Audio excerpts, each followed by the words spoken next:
आता पाहूया राजकीय विश्वात काय सुरू आहे त्या संदर्भातल्या टॉप 9 बातम्या।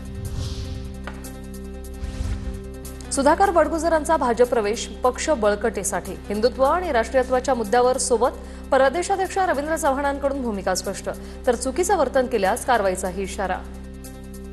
भारतीय जनता पार्टी म्हणून तिथलं असणारा जे युनिट आहे त्या युनिटशी सुद्धा त्या संदर्भात त्यावेळच्या काळामध्ये चर्चा झाली। विस्ताराच्या दृष्टिकोनातून त्यांचा प्रवेश हा अत्यंत गरजेचा आहे असं सर्वानुमते एक मत झालं।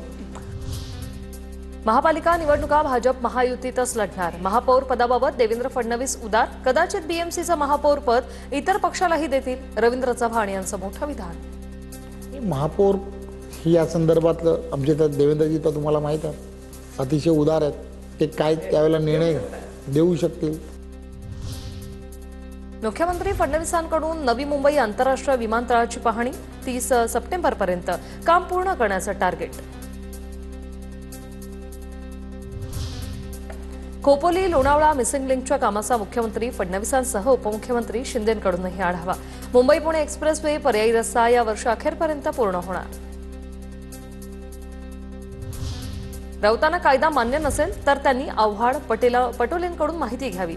जनसुरक्षा कायद्यावरून केशव उपाध्यांचा राऊतांवर निशाणा, 64 संघटनांची यादी यूपीए सरकारच्या काळातच जाहीर झाली होती असंही केलं वक्तव्य। जनसुरक्षा कायद्याबद्दल आता संजय राऊत आक्षेप घेतात, तर खरं ह्याच्याबद्दल त्यांनी अंबादास दानवे, जितेंद्र आव्हाड, जयंत पाटील, भास्कर जाधव, नाना पटोले यांच्यावर चर्चा करायला हवी, कारण याच लोकांनी या बिलाचा ड्राफ्ट तयार केला।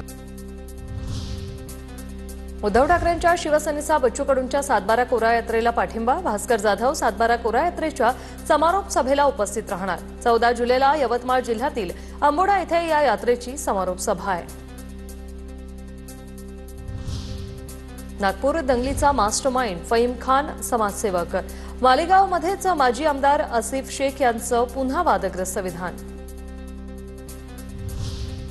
दिवंगत नेते गोपीनाथ मुंडेंची तिसरी कन्या राजकारणाच्या मैदानात, वैद्यनाथ अर्बन कोऑपरेटिव्ह बँक निवडणुकीत यशस्वी, मुंडेकडून उमेदवारी अर्ज दाखल।